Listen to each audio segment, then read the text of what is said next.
नमस्कार, मैं हूं विक्रम सिंह और भारत की number 1 army GD coaching WDS soldiers में आपका स्वागत है। आज हम बात करेंगे रिटन एग्जामिनेशन, जो आपका आर्मी जीडी या सोल्जर रैंक के जितने भी एग्जामिनेशन होते हैं उन सब के बारे में जो जीएस का एक इम्पॉर्टेंट टॉपिक होता है, बहुउद्देशीय नदी परियोजनाएं और बंदरगाह। ये दो ऐसे टॉपिक हैं जिनसे एक क्वेश्चन आपका पोर्ट से आपके एग्जाम में मिल जाएगा और एक क्वेश्चन जो है जितने भी बहुउद्देशीय नदी घाटी परियोजनाएं होते हैं वहां से एक क्वेश्चन आपके एग्जाम में मिल जाएगा। तो हम स्टार्ट करते हैं कि देखते हैं सबसे पहले कि कौन सी परियोजना है, किस नदी पर बेस्ड है वो और वो कहां पर स्थित है। इन तीनों चीजों को जो है वो हम याद रखेंगे और इसमें जितने भी क्वेश्चंस मैंने लेकर रखे हैं वो आपके बहुत ही ज्यादा हाईली एक्सपेक्टेड क्वेश्चन है जो अपकमिंग एग्जामिनेशन में आने के लिए बहुत ज्यादा इंपॉर्टेंट है। वो पहला हम बात करते हैं भाखड़ा नागल परियोजना। तो भाखड़ा नागल परियोजना जो है वो कहां पर है? सतलज नदी पर है। सतलज नदी कहां पर? पंजाब में सिचुएटेड है। ठीक है, आपको ये याद रखना है। इंदिरा गांधी नहर परियोजना, ये है सतलज ब्यास नदी पर और ये आपकी राजस्थान में है। हीराकुंड बांध परियोजना, ये है आपकी महानदी और ये कहां पड़ेगा? आपका उड़ीसा में। ठीक है, नेक्स्ट है तुंगभद्रा परियोजना। तुंगभद्रा परियोजना जो है वो तुंगभद्रा नदी पर स्थित है और ये है आपका आंध्र प्रदेश में सिचुएटेड है। नेक्स्ट हम बात करें नागार्जुन परियोजना। नागार्जुन परियोजना जो है ये हाईली इंपॉर्टेंट क्वेश्चन यहाँ से आपके एग्जाम में बहुत ही ज्यादा बनते हैं। नागार्जुन परियोजना आर्मी जीडी में हर दूसरे साल ये आपका क्वेश्चन पूछा जाता है। तो आप यहाँ पर जो नागार्जुन परियोजना कृष्णा नदी पर है ये, ठीक है, और ये कहाँ पर है? आंध्र प्रदेश में स्थित है। अगला बात करें हम फरक्का परियोजना। तो फरक्का परियोजना जो है ये भागीरथी नदी पर पड़ेगा और ये कहां पर है? पश्चिम बंगाल में है। ये भी बहुत ही ज्यादा इंपॉर्टेंट है, तो इसको आप चाहे तो नोट डाउन कर लें। ठीक है, और हम आगे बात करते हैं इसमें। तो आगे भी जितने भी इसमें लिखे हुए हैं वो सारे के सारे बहुत ही ज्यादा आपके इंपॉर्टेंट हैं। जैसे हम नेक्स्ट बात करते हैं आपका काकरापारा परियोजना जो है वो कहां पर है?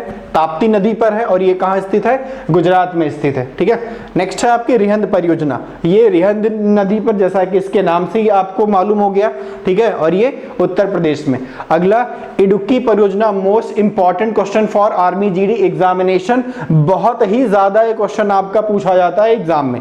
ठीक है, इडुक्की परियोजना कहां पर है? पेरियार नदी पर है और ये कहां पड़ेगा? आपका केरला में पड़ेगा। ठीक है, नेक्स्ट क्वेश्चन की बात करें टेहरी बांध परियोजना। टेहरी बांध परियोजना कहां है? भागीरथी नदी पर। ये कहां पड़ेगा? आपका उत्तराखंड में पड़ेगा। नेक्स्ट कोयना परियोजना, कोयना नदी पर, महाराष्ट्र में पड़ेगा आपका। सलाल परियोजना जो है वो चेनाब नदी पर, ये आपके कश्मीर में पड़ेगा। स्वर्ण रेखा परियोजना जो है ये स्वर्ण रेखा नदी पर, ये कहां आपका पड़ेगा? झारखंड में पड़ेगा। ठीक है, अगला जो है वो कौन सा? शिव समुद्रम परियोजना और ये कहां है आपका? शिव समुद्रम परियोजना कावेरी नदी पर पड़ेगा और जो कि कहां स्थित है? कर्नाटक में स्थित है। ठीक है, अगला हम बात करते हैं जो आपकी मंटूर बांध परियोजना है। ठीक है, मंटूर बांध परियोजना यह है कावेरी नदी पर और ये आपका पड़ेगा कहां पर? तमिलनाडु में पड़ेगा। ये भी बहुत ज्यादा इंपॉर्टेंट है। तेंदुघाट बांध परियोजना जो है ये दामोदर नदी झारखंड में पड़ेगा। अगले जो दो आपके लिखे हैं दामोदर घाटी परियोजना, सरदार सरोवर परियोजना, ये भी आपके जीडी एग्जामिनेशन के लिए बहुत ही ज्यादा इंपॉर्टेंट है, सवाल बनेगा यहां से। ठीक है, दामोदर घाटी परियोजना दामोदर नदी पर है, कहां स्थित है? झारखंड में स्थित है। नेक्स्ट सरदार सरोवर परियोजना नर्मदा नदी पर स्थित और ये कहां पर है? गुजरात में है। तो ये जितने मैंने 18-20 आपको परियोजनाएं के नाम बताए हैं ये बहुत ही ज्यादा हाईली इंपॉर्टेंट है और आपके एग्जाम में यही से क्वेश्चंस इसके बनने तय होंगे। तो आप इन सब की चाहो तो आप नोट्स बना सकते हो। ठीक है, मैं आपको दिखा रहा हूं यहां से, आप नोट्स बना सकते हो इन सब का और इनको याद कर लो। आप याद करोगे, इससे बाहर आपके एग्जामिनेशन में कुछ भी नहीं आने वाला है। तो इसलिए ये आपका बहुत ही ज्यादा इंपॉर्टेंट टॉपिक हो जाता है।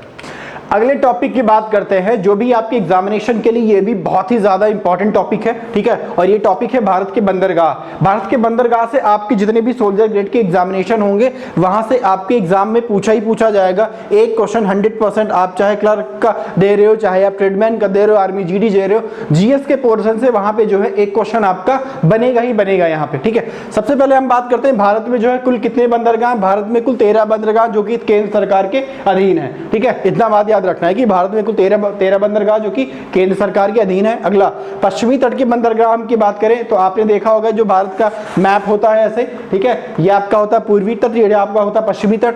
तो पश्चिमी तट के जो बंदरगाह हैं वो कौन कौन है? गुजरात में आपका हो गया कांडला, ठीक है। मुंबई के पास जो जवाहरलाल नेहरू आपका है, एवं मुंबई जो है बंदरगाह वहां दो, मतलब मुंबई में जवाहरलाल नेहरू और मुंबई बंदरगाह। गोवा में हो गया आपका मार्मागांव हो गया, कर्नाटक में आपका न्यू मैंगलोर हो गया, केरल में आपका कौन सा हो गया, कोची हो गया। ठीक है, तो ये आपके पश्चिमी तट से आपके वहां पे ऐसे क्वेश्चन बन सकते हैं, 4 ऑप्शंस देगा और क्या देगा, इनमें से कौन सा पश्चिमी तट का बंदरगाह है या इनमें से कौन सा पूर्वी तट का बंदरगाह। तो यही से भी क्वेश्चन जो है आपके एग्जाम में बनना शुरू हो गए यहाँ पे।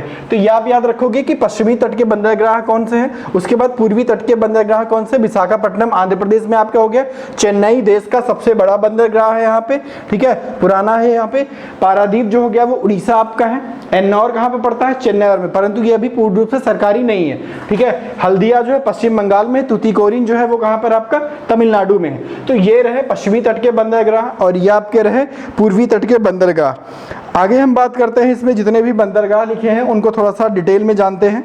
ठीक है, तो सबसे पहले हम बात करते हैं मुंबई।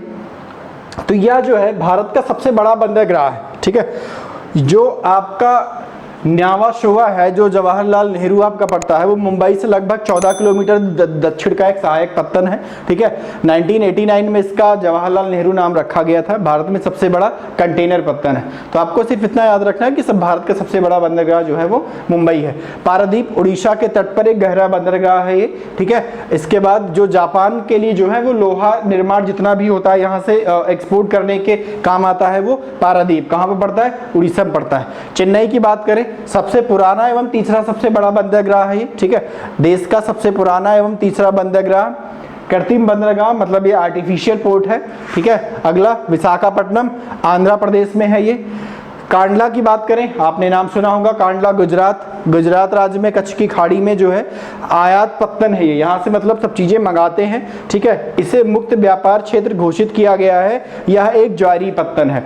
तो इसमें इतना आपको याद रखना है कि कच्छ की खाड़ी में सिचुएटेड है ये, आयात पत्तन है और इसे जो है मुक्त व्यापार क्षेत्र घोषित किया गया जो कि एक ज्वारी पत्तन है आपका। ठीक है, अगला आप देख रहे होंगे आपकी स्क्रीन पे आपका लिखा होगा मुर्मू गोवा। तो मुर्मू गोवा जो है वो कहाँ स्थित है, गोवा में स्थित है आपका। आप लोग स्क्रीन पर देखते जाइए, मैं आपको डिक्टेट कर रहा हूँ यहाँ से। ठीक है, नेक्स्ट आपका होगा जवाहरलाल नेहरू। ठीक है, जवाहरलाल नेहरू महाराष्ट्र मुंबई में स्थित है। कोचीन अगला होगा बंदरगाह, ये कहाँ पर स्थित है, केरल राज्य में स्थित है, या एक लैगून पर स्थित है। तो आपको ये भी याद रखोगे कि कोचीन जो है यह एक लैगून पर स्थित है यहाँ पे। अगला एन्नौर जो होता है चेन्नई से 24 किलोमीटर उत्तर में स्थित है, चेन्नई में, याद रखना है इसको। हल्दिया बंदरगाह जो है ये आपका कलकत्ता बंदरगाह के दक्षिण में हुगली नदी पर बनाया गया है। तो याद रखना है हल्दिया कलकत्ता बंदरगाह के दक्षिण पर हुगली नदी में बनाया गया है। न्यू तूतीकोरिन की बात करें अगर हम, तो यह मत्स्य पत्तन भी कहलाता है, तमिलनाडु में स्थित है। यहाँ पर जो है वो मछलियों के लिए बहुत ज़्यादा फेमस है। अगला हम बात करें न्यू मैंगलोर, तो यह कर्नाटक राज्य में स्थित है, या पुराने पत्तन से जो है वो कितना लगभग 5 किलोमीटर उत्तर में स्थित है ये। ठीक है, अगला हम बात करते हैं यहाँ पर पोर्ट ब्लेयर। तो पोर्ट ब्लेयर जो है वो अंडमान निकोबार में स्थित है, ये देश का सबसे नवीनतम बंदरगाह है। तो हमने यहाँ पर डिस्कस किया आपके कितनी 13 बंदरगाह के बारे में डिस्कस किया। इन 13 बंदरगाह से ज़्यादा आपको सिर्फ इतना ही पढ़ना है, एग्जामिनेशन में यहीं से ही क्वेश्चन आपके बनेंगे, चाहे आपकी नदी घाटी बहुउद्देशीय परियोजना हो या तो फिर आपका जो भी बंदरगाह या पोर्ट हमने आपके आर्मी जीडी लेवल से आपको मैंने पढ़ाया हुआ है। ठीक है, तो इतना ही आपको पढ़ना है। आप लोग चाहें तो इसका नोट्स भी बना सकते हैं। ठीक है, स्क्रीन पर देख देख कर आप लिख सकते हैं इसको, और जो भी आपके अपकमिंग एग्जामिनेशन है उनके लिए आप बहुत अच्छे तरीके से प्रिपेयर कर सकते हैं। ठीक है, तो आप हमारे चैनल को सब्सक्राइब भी कर सकते हैं, लाइक करिए, शेयर करिए। ठीक है, जितने भी वीडियोस आपके हैं आर्मी जीडी, टेक्निकल, एनए, ठीक है, उन सब के लेकर के जो है आप सबको मिलते रहेंगे टाइम टू टाइम। बस आपको चैनल सब्सक्राइब करना है और अपनी लगातार पढ़ाई जो है वो करते रहना है। हमारी academy WDA soldiers warriors defence academy Lucknow में सिचुएटेड है, जो कि इंडिया की नंबर 1 डिफेंस एकेडमी है।